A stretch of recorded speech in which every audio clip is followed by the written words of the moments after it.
before we get into the build, I'm going to be showing you some gameplay for PvE and PvP because this build is based off of both. So just sit back, relax, enjoy the gameplay, and I'm going to be right back in a second showing you the build.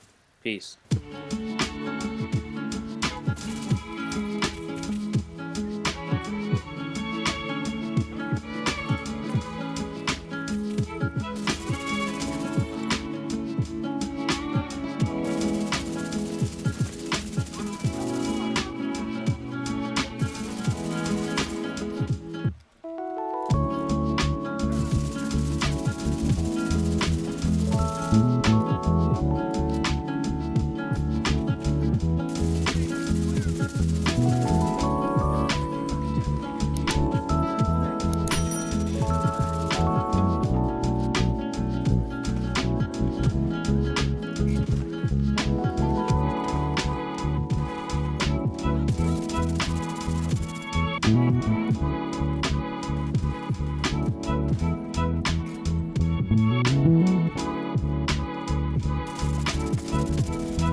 Addiction's back again. Addiction's back. Yo, welcome back to another Division 2 video. And as you can tell by the title, man, today we're getting into my armor regen build for this patch. There's a lot of improvements, a lot of different things that I'd rather add to this build, and we're gonna go all over that in a second. But before we get into the build, if you're new to the channel, make sure you hit that subscribe button and that bell notification so you know when I upload. Come on, man, you don't want to miss a thing, you don't want to miss a video, you don't want to miss any of my series, any of my gameplay, any of my builds. You want to be here all the time. And if you enjoy this build video by the end of it, make sure you hit that like button. Let's get over 100+ likes for this video, and I'm gonna be dropping so much more content throughout the week, man. TU10, we got a lot of things to go through, and I'm gonna take it slowly but thoroughly for you guys. So let's just get right into this build. As you can see, I'm sitting at 2 million armor. Now you're probably looking at these pieces and going, wait, I didn't know you could get the foundry set. Now before I get into this build and these pieces, let me just explain to you guys that the only pieces for foundry set right now is the mask, holster, knee pads, and gloves. Chest and backpack is not available, that is raid exclusive because of the 2 talents that you get from the chest and the bag. Obviously if they was to just put that into open world, everyone would have the gear set already. So yeah, if you're wondering why you're getting these pieces, you're only going to be able to get the mask, holster, knees and gloves. Raid I think is released on the 30th of this month. I might be wrong, but correct me if I am in the comment section. But yeah, today man, this is just a template. As always, most of my builds are like this.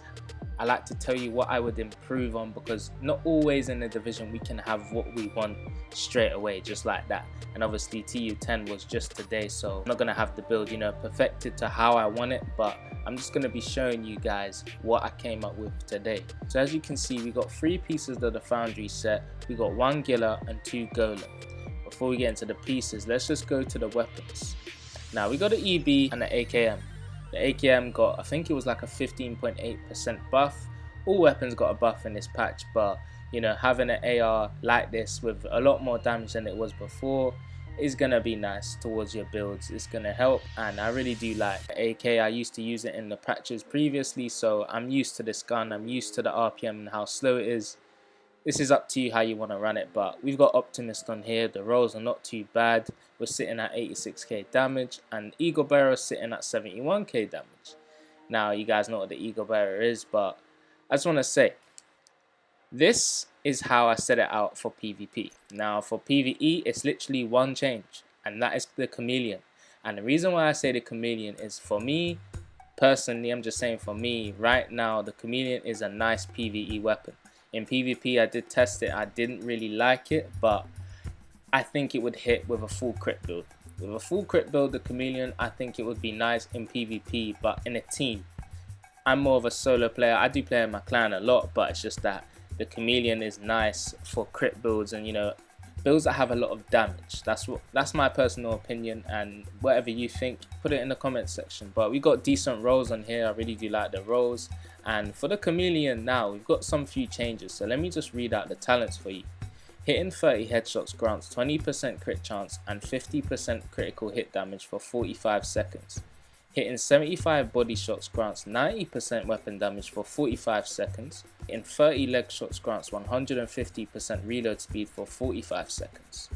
Buff refreshes when out of combat. So you see all of these stats here, they're pretty nice, they're pretty good. And you know, the buffs refresh when you're out of combat. So when I'm in combat, these are going to be constantly proccing, constantly here. So that's what I like about the Chameleon and what they did to that. And I really do like that change. But again, this is literally just my PvP build. This is how I'd set it up. And for the PvE, I just have the Chameleon there like that. So as you can see, we got the Foundry set. Now, 2 pieces gives you 10% total armor, and 3 pieces gives you 3% armor regen. Now, this build is basically based off of this stat, so this is why we're going into this one today. Now, we got armor on top, and we got armor regen on the attributes, so this is really nice. I think that with a set like this, you want to go towards armor regen. I really do think is important, especially with what we know about this gear set.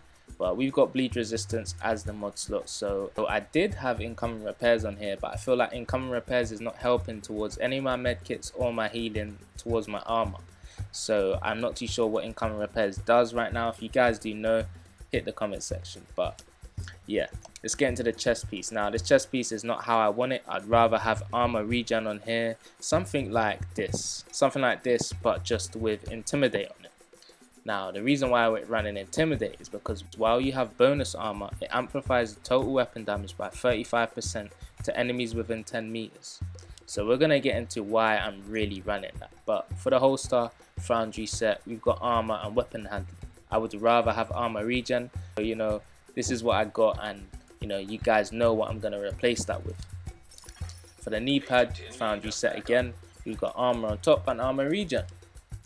For the glove, we've got Golem piece. Now, having 2-piece Golem gives you 10% status effects and 1% armor regen.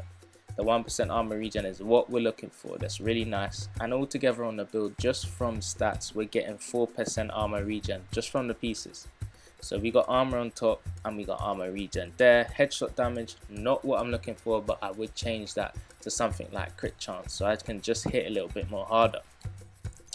Now for the backpack, Golem bag, we've got armor on top has the protection armor regen and mod slot of skill haste. Now the talent on this backpack is a new talent. It's called adrenaline rush.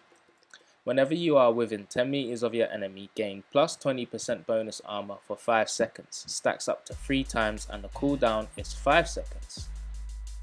So this is going to synergize with intimidate. Why? Because with intimidate you need bonus armor in order to get that 35% weapon damage. So having adrenaline rush and intimidate is literally a synergy based build, and I really do like it, especially having armor regen all together here. Now I want to tell you guys, on this AKM I really wanted to have the talent in sync. Let me explain why I wanted that talent on this gun. If I can just find the talent, here we go, in sync. This is a new talent to TU10 as well. Hitting an enemy grants plus 15% skill damage for 5 seconds. Using a skill or damaging an enemy with a skill grants 15% weapon damage for 5 seconds. Damage increases are doubled while both buffs are active at the same time. So with this, what I would do is I would put this talent on my AK, and then I would equip my striker drone, which is this here. I would put that on, and then with Insynced, when I shoot I'm gonna gain an extra 15% skill damage from my striker drone. But what's really important is that when my striker drone is shooting the enemy, I'm gonna be gaining 15% weapon damage for 5 seconds.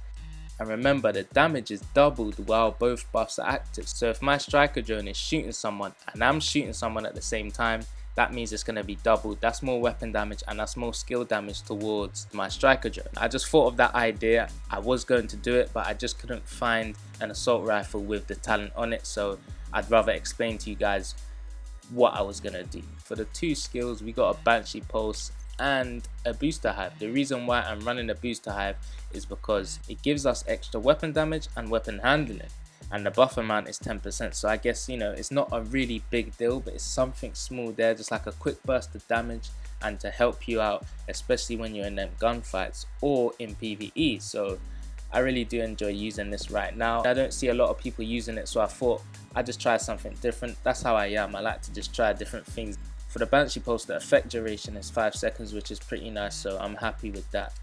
But before I get into the stats on this build, I just want to say the reason why I went with the Chameleon for the PvE side of this build is because of the main talent in the middle.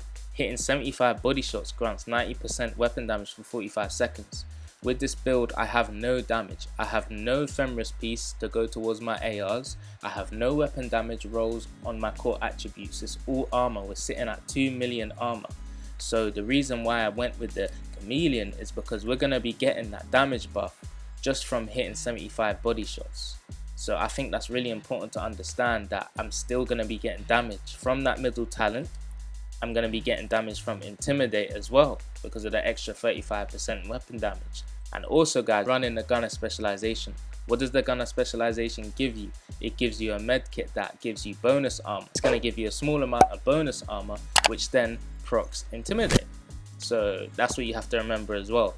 We're going to be getting loads of bonus armor onto this build, and I was going to do this build with a system corruption, and you'll see the synergy behind that, but I just thought I wanted to be more different, try something else out and just work with some new talents and you know, the new sets. So let's just go to the stats anyway. We're sitting at 20% crit chance and 60% crit damage. I mean, that's not what we're looking towards, but I guess it's better than having 0% crit chance, if you get what I'm saying.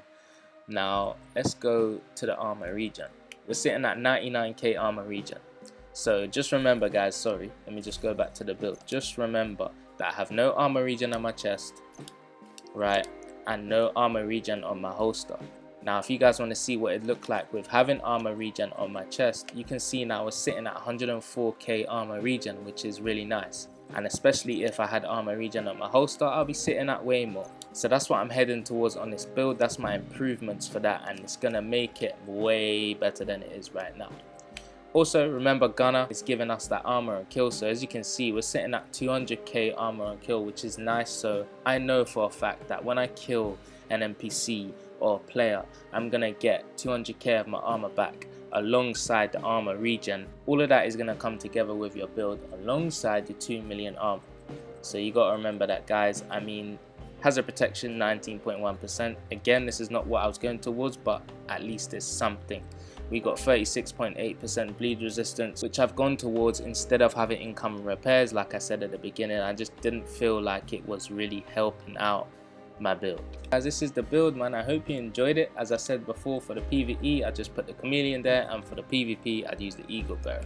You guys can choose to run this however you want, and when I say however you want, you could put ephemeris chest here to give you that extra 10% weapon damage. You could change all these pieces up and do different things with the 2-piece. I've told you my improvements and how I would change this build to make it way better. So some of you guys might be wondering, what will I do with the 4-piece? So let me give you a little insight on what I would do.